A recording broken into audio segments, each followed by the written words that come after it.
ready to get this started. Everybody, can you hear this?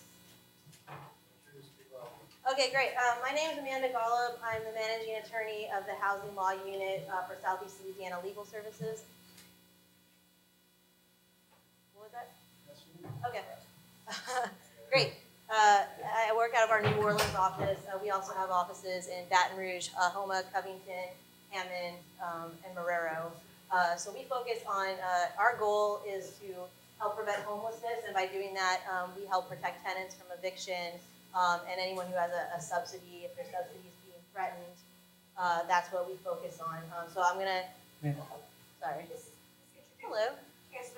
Okay. Hey, Hop in there. all right. Hey, good afternoon, everybody. All right, good. I wanted to been running around in different meetings, but I'm glad that you're here to partake in this opportunity to learn a lot about the issues that you will face, and for those people who are actually representing clients and or who have problems that they want to deal with. We have an excellent group of representatives from Southeast Louisiana Legal Services. Equal Justice Work folks are here. We've got folks from Louisiana Appleseed, Southern University Law Center Clinic, and we want to basically provide a lot of good information that could be useful, because the recovery is going to be a really long-term process, and we're trying to bring together resources to help people deal with those particular issues. So thank you for coming, and I want to thank our partners in this whole process that have helped us really put this stuff together. So that's it. Let me get out of the way. You need to hear good information. All right. Thank you so much. For everyone that walked in, I'm Amanda Golub, managing attorney of the housing unit at Southeast Louisiana Legal Services.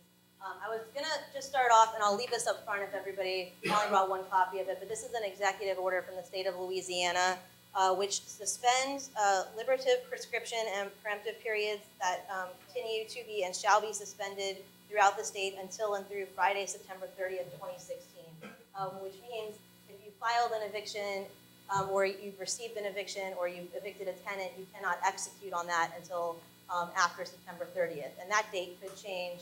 Originally, the date was set for September 9th, and it did get pushed back. And this is only for affected parishes. And I'm not going to read them all, because there's a lot of them, but they're all listed on here. And you can find this on the state's website and on various other websites. So I just wanted to point that out before we get started. I'm basically going to go over the eviction process. I'm going to go over some habitability issues, some repair and deduct issues, and some issues that I feel are more disaster focused, but also to just go over the general rules of how landlord-tenant law works in the state of Louisiana. The other thing I'll point out, I'm focusing on private landlord-tenant, which means that these units are not subsidized, so they don't have a tax credit or a Section 8 or public housing or anything like that. If a unit does have a subsidy attached to it, there might be extra rules and federal guidelines that would dictate that. We don't have enough time to get into all that, so if you have a specific question regarding a subsidy or any sort of related issue, you could talk to me, or actually my boss, Laura Tuggle, after the presentations, and we'd be happy to direct you where you need to go for that. All right, so the Louisiana eviction process, I've tried to streamline it into some 4 steps, and then I'm going to go into a little more detail about each step. The first step is a notice to vacate. If a tenant has a written lease, Louisiana law allows for a waiver of a 5-day notice. So basically the Louisiana law is whether you have a lease or not, you have to give a minimum of 5 days written notice to a tenant to let them know, why you want to evict them or you want them to leave the unit. Your lease can waive this notice. You can say that the notice isn't required, but if the lease doesn't waive it, then it is required whether you have a verbal lease in place or a written lease in place. The second step, once that notice period is up, you would have to file a rule for possession. And depending where you are, it's either in a city court or it would be with the justice of the peace, and that just depends on how the parish does their eviction hearings. And then a court date would be set. You would attend the court date. The tenant would defend the eviction. The landlord would explain why they want the eviction to go through, and a judge would make a decision. If the tenant does lose and they're evicted, then a warrant for possession would be issued. If the tenant doesn't leave within the amount of time the court gives, then the landlord can get the constable to come in and physically remove that tenant and their belongings from the property. Landlords cannot just change the locks in Louisiana. That's called an illegal lockout. You can't block the utilities. That's called a partial illegal lockout. You have to follow the court process, and you have to file with the court. And until there's a court date set and a judge has made a ruling, an eviction has not occurred. And that's very important in Louisiana. So we're going to kind of break down the eviction process. We'll dissect it a little bit. Who are the parties? So you have to look at, what's going on here. A lot of times what we see, especially in our practice, are co-owners. Mom passed away and there's 5 children. One child's living in the property. Another child wants possession of the property or access to the property. Co-owners cannot evict one another. They would have to go through a successions process, and they would have to divide up the property that way. So in the previous court decisions, they obligate the owner to allow the tenant to remain. The common ways we see this are domestic violence situations or divorce decrees where another court has already made a decision as to the disposition of the property, and then the eviction court can't get involved because another court has already made that decision. Then you want to look at what are the terms of the tenancy. If you have a written lease, and I always recommend everybody, landlord, tenant, get a written lease. That way you can see the terms. How long is it? Is it a month to month? Is it a year long? How do you terminate it? What kind of notice is given? How is the rent paid? What day is it paid by? What day is it late by? These are very important questions to answer up front before a problem happens, versus once a problem's occurred and you're trying to say, well, I always paid rent on the 5th, but if the lease says the 1st, you might be obligated, to the 1st. So you really want to be familiar with the lease and the terms of the lease. Also, a lot of leases have a year. What most common ones we see are a year-long lease, and then once that first year expires, it'll go month to month. So all the terms of the lease will be the same, except it renews monthly instead of yearly. And that's important for when you're trying to terminate the lease, for what type of notice needs to be given, and for how long a tenant has to stay in a unit. And then you want to look at what are the grounds for evictions. For non-payments, the most common one we see, the tenant doesn't pay rent on time or they don't have all of the rent. You can also have lease violations. Someone has their boyfriend living on the property and he's not an authorized occupant. There's been criminal activity at the property. There's a lot of different lease violations that we see. Sometimes the tenants destroyed the property to the point where it's actually violating the lease in that way. So you want to look at all these questions first, before you start talking to the parties and start working something out. You also want to see what the goals of everybody is. A lot of times a tenant wants to move, they just need a little extra time because they don't get paid until the 20th, or the new place isn't available. So for landlords, we always recommend to talk to your tenants, because if they want to leave anyway, and they just need a little more time, you might be able to work that out instead of having to file the notice and go to court, pay the court fees, have a court date, and have everything on everybody's record. All right, so the notice. So like I said before, 5 days is the minimum. A written notice is required. It can be waived in the lease. If it's not waived, let's say we get a notice today, that's a Thursday. The day that the notice is received doesn't count towards the 5 days, and also the 5 days are only legal days, so they're not weekends or holidays. Legal days are the days that the courts are open. So if you receive the notice today, then Friday would be day 1, Saturday and Sunday don't count, Monday is day 2, Tuesday is day 3, Wednesday is day 4, Thursday is day 5. After that 5 days, Friday is the earliest the landlord can then go to the court and file asking for an eviction, which is a rule for possession. So if the written lease between the parties provides for a longer notice period, if the written lease says 10 days, 30 days, some of them do, you have to follow that even if the state minimum is 5 days. Because whatever you contracted for in the lease, that's what you need to hold yourself to for both parties, for the landlords and the tenants. If you're not renewing the lease, if you have a year-long lease and you don't have a term written in the lease, it would be a 30-day notice. If it's a month-to-month lease and you just owner wants possession, there's no reason, there's no violations, there's no non-payment issue. If it's a month-to-month, you just need to give notice 10 days before the end of the month. And if it's a year lease, then it would be a 30-day notice. Otherwise, it's whatever the lease says.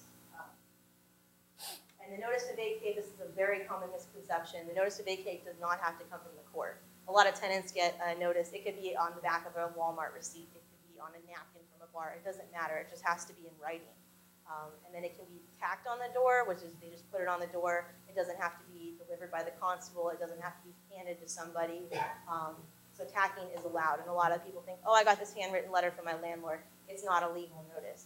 It absolutely is a legal notice, and you should take that seriously and read what it says so you can kind of understand what the landlord's doing. Because if you get to court and you say, I just got this handwritten notice, the court's going to say, yeah, that's legal. So something to keep in mind. And we definitely see a lot of clients come to our office and say, oh, they didn't even give me the right notice. And we did. So, like I said, it doesn't require the tenant to sign for service. It doesn't require the constable to deliver it. The constable can, most justices of the peace have their own notice to vacate that landlords can pay. It's usually about $20 to have the constable serve it. A lot of landlords like to go that route because you know it's official and you know that it's all done properly and it's documented through the courts. So sometimes the lease has additional requirements. Some leases require that all mail be sent certified. Some leases require that every notice to the tenant be tacked on the door and mailed. Some require just mail. Some require mail to a certain address. So you just, once again, always want to look at the lease because whatever the lease says, you have to follow. So if you tack it on the door, but the lease says it has to be sent in the mail, then that might not be a proper notice. That's up to the judge to decide. And then some written leases provide additional tenant protections.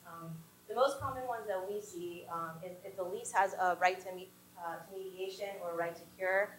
Mediation or arbitration would be another process that you have to go do first before you could file in court, where you get a mediator or an arbitrator to kind of review the claim and make a decision. And some leases do have that. They have, if the tenant requests a mediation, that you have to go through a mediation process before you could file an eviction. And then some leases have a right to cure or cease and desist, which usually is for everything but non-payment of rent, but sometimes we see non-payment of rent too. For example, if your lease says that after 10 o'clock you need quiet hours and you're having a couple parties, if it has a right to cure or cease and desist, that means the landlord has to give a written notice for the tenant to stop that. And then if the tenant does not stop that behavior, then you give the notice to vacate, and then you can proceed with the court hearing. So sometimes there is that extra notice, and if it's in the lease, you got to follow it. All right, the lease. It's always going to come back to the lease because that's what the judge is going to ask for, and that's what we're going to point to. So you just, like I said, you want to look at everything. A lot of tenants, and even landlords sometimes print, we see, there's about 5 leases that I see all the time, and I can tell you every provision on them just because I've seen them so much. If people go online, print out a lease, the tenant signs it without reading it, and without really understanding what they're signing. So you want to look at the rent. You want to look at how much it is per month, when it's due, when it's late, how you deliver it, and then who pays the amount. Sometimes you have a manager and an owner, so you want to make sure if it goes to the manager, it gets to the manager, or if it's supposed to go to the owner, if it's supposed to be mailed or hand-delivered. Some landlords won't accept cash, for example. Some will only accept cash. And if you do only pay cash, we highly recommend getting a receipt so you can document that. The notice, you want to look in your lease to see if the notice is waived, what's required, how it needs to be delivered. You want to look at all that. And then the default. So if there is a default clause where the landlord's required to give an extra notice, you want to know what that looks like. You want to understand those provisions. And if you have any questions, you can always ask the landlord before you sign.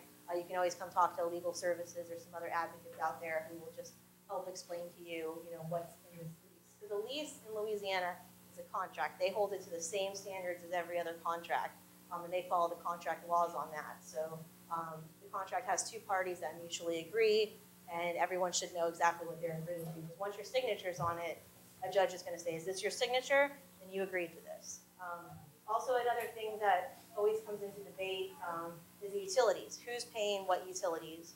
How are they paid? If the meter's in the owner's name when the tenant moves in, how long do they have to put it in their name? Are they paying water? Are they just paying gas? You want to know all that information. That will come into play. And then security deposits, which we're not going to get too much into today.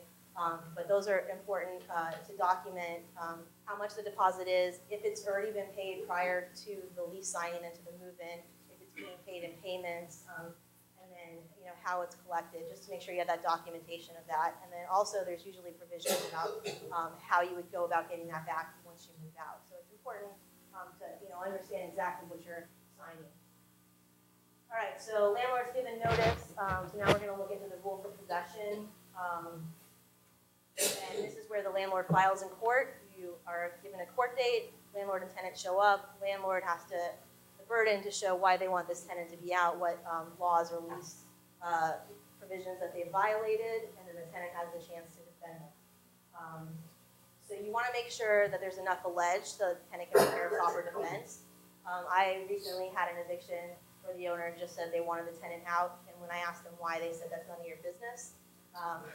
And the judge did not agree with that and dismissed it because we have the right to defend an eviction. It's just the same as in criminal court or any other court. You want to know what you're being accused of so that you can get the proper documentation, witnesses, things that you need together. And it's always best practice to give the most detail you can so that everybody understands. Because also, this is what the judge is going to look at, and the judge wants to know what's going on before their court. When the judge can't understand it, then they're going to assume that the tenant can't understand it, and then you might not be able to move forward with your eviction on that day. Also, if there's a rent payment issue, non-payment of rent, if you've given your 5-day notice and then you've accepted even a partial payment of rent, you have to start that process all over again. You have to give a new notice to vacate with a new rent amount due. You can't, accept the rent and then move forward with the eviction. Even a partial payment will stop that process. And then has 72 hours passed between the filing of the rule for possession and the court date. Under Louisiana law, when the rule for possession is filed, the court date has to be set at least 72 hours after that, which gives the tenant needs to receive notice of the rule for possession so that they know they need to go to court. Usually the courts are really good about this, but you just want to check that because that could be a defense if there hasn't been enough time for the tenant to receive that, and 72 hours hasn't been met, then it's premature and the court can't hear it. All right, so now we're just going to look at the non-payment of rent. Like I said, this is the most common thing we see when a tenant hasn't paid their rent or all of the rent. So you want to look at, has there been what we call proper tender? And this is where the lessor, the landlord, can't evict for non-payment when they have refused proper tender of rent. So if the tenant's like, here's my rent money, and a landlord says, I'm not accepting it, I want you out, the landlord can't then file for an eviction for non-payment of rent, saying they didn't pay rent. If the tenant tried to timely pay rent, you have to accept that if non-payment is the reason you're trying to get them to move. If you have other issues, you can bring the lease violations, but you can't not accept rent and then try to kick the tenant out for not paying rent. In those cases, if you are a tenant and you try to timely pay rent, you want to try to get documentation of that. And if you do, if your landlord does end up taking you to court for non-payment of rent, if you're successful in showing that you properly made that tender, you also then need to still pay the rent. In Louisiana, for every day that you are in a unit, you're required to pay rent. And we'll get more into that with the habitability issues and when the property is damaged. But even if the property is damaged, if you're there and you're stuck there, you're still responsible for the rent for every day that you're there. And sometimes that's difficult, especially when the property is not in good shape. But it is a thing to keep in mind. So was tender timely? And that's, they do have, the courts here have accepted a custom of late payments. So let's say your lease says your rent's due the 1st of every month, but you receive Social Security, which doesn't come until the 3rd. And you've been there for 4 years, and every day on the 3rd, every month on the 3rd, you pay your rent. And the landlord has accepted it. They can't just all of a sudden kick you out for having late rent or refuse to accept it if there's been a custom where that's been set up. However, that being said, if the landlord no longer wants to accept rent on the 3rd, they can give the tenant notice that, hey, this was a custom, but we're not gonna do this anymore. And then going forward, the tenant would need to adjust to that. But you can't have where you have a custom of, let's say you guys meet at Shoney's once a month, and that's when you pay the rent, and then all of a sudden you refuse to go and get the rent, and then you're like, well, you didn't pay the rent. And they're like, well, I pay it the same way every single time, and now you're not allowing me to pay my rent. Then that is a defense. So that's why you always want to go back to the lease and see, exactly what you've agreed to. But you can alter the lease by, creating a custom. And so if you don't want that custom to be around anymore, and you're a landlord, you need to give notice to the tenant. You can't just change it and then use that against them to evict them from the property. And then I already covered this part, what constitutes proper tender. It's usually what the lease says. Like some leases don't accept cash, some only accept cash, some want it mailed, some don't. So you just want to look at that and make sure you're following all the rules. And then has the landlord timely returned the refused rent? So if you sent check in late, for example, your rent's due the 1st, you send a check in the 10th, the landlord cannot just hold your money and also evict you for it. They'd have to refuse it because it's late rent. They're not accepting it. They're evicting you for non-payment. So they would need to refuse it and get that back to you. And then another defense the tenants have, which I'll go into more detail later, is repair and deduct. And that's when there's a necessary repair that needs to be made that the landlord's not making. If the tenant makes it out of pocket and follows certain steps that we'll go into the details of, then the tenant can deduct that from their rent. If they don't follow the right process, or the repair isn't deemed something necessary, then they might not be able to get that deduction from their rent. And we'll go into that. That's a very detailed thing. And here's the provisions, and I can get everyone a copy of the PowerPoint, which at the end I have some useful links, and this also references all the laws that will follow. But the Louisiana Civil Code provides that if the landlord does not make necessary repairs to the premises, after reasonable notice, the tenant can make the repairs and deduct that cost from their rent. So this provision used by the tenant to get necessary repairs to the leased premises, and it's an affirmative defense to an eviction where they're saying the tenant didn't pay rent, but if the tenant used that rent money to make repairs, then that would count the same as rent.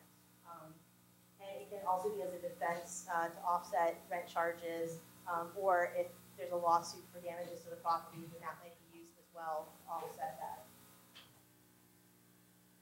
So the lessor, the landlord, this is the civil code articles that involve the lessor's obligations, and we're going to get to the lessee's obligations. So under Louisiana law, during the lease, the lessor is bound to make all repairs that become necessary to maintain the thing in a condition suitable for the purposes for which it was leased, except if the lessee is responsible. And then the lessee is bound to repair damages to the thing caused by his fault or that of persons who, with his consent, are on the premises or use the thing, and to repair any deterioration resulting from his or their use to the extent that exceeds normal or agreed use of the thing. So the landlord is renting you a unit, and they are guaranteeing that it is habitable and it is fit for human beings to live in. And they're obligated to maintain that. So if there's a gas leak, the landlord is responsible to fix that. However, the lessee is bound to upkeep the unit minus normal wear and tear. And normal wear and tear is determined by a judge on a case-by-case basis. So, if you have carpet in the house and you're there for 7 years and the carpet gets a little damaged where people walk up and down, but it's just regular, like I come in, I walk to my kitchen, I walk the same path every day, after years it's going to get a little deteriorated, that would be normal wear and tear because you're using it the way you would normally use a house. If your kid gets mad because his favorite TV show got canceled and he punches a hole in the wall, that is not normal wear and tear, and he would be responsible for that. So that's the basic laws for that. And then this is where the repair and deduct comes in. If the lessor, the landlord, fails to perform his obligation to make necessary repairs within a reasonable time after the demand by the tenant, then the tenant can cause them to be made. The tenant can demand immediate reimbursement for the amount, or can apply that amount to the payment of rent. But only to the extent that the repair was necessary and the expended amount was reasonable. So if your air conditioner, let's use like your plumbing, your sink, the plumbing breaks and it's leaking all over and the landlord doesn't repair it, and you find a guy that does it for $10,000 and it's one pipe, that might not be a reasonable amount. If you find a guy that's $100, $200, that seems pretty reasonable, and you probably would be able to deduct that. All of that would be determined if you go in front of a judge what is reasonable as far as the price, and what is necessary as far as what repairs are necessary are usually a case-by-case basis, because every house, every apartment is different, has its own quirks. You can basically, necessary things, usually electric, plumbing, are bigger issues. If the outlet socket is cracked, that might not be a necessary repair. If there's wires hanging out of your wall, that might be a necessary repair. So then this is the checklist of requirements. I told you it was a little long, so I have it all here for you. So this is if the landlord fails to perform his obligations to make the repairs. First, the tenant needs to notify the landlord in writing, and it has to be in writing. Dear landlord, my lights won't turn on because the power has an issue. Then the landlord is given a reasonable amount of time to fix it, and that depends on the repair. If there's raw sewage coming out of your tub, that time might be a little faster than a slow leak in a pipe. So some repairs you might consider necessary, like in 24 hours something needs to happen, some up to 30 days. It really depends on the repair. If the landlord is refusing to make the repair or fails to make the repair properly, then the tenant should then go get an estimate from, preferably from someone who's licensed, licensed plumber, licensed electrician, and then should present that to the landlord. If the landlord still refuses to repair it, then the tenant can repair it at their own cost and can ask for reimbursement or can have that deducted from their rent.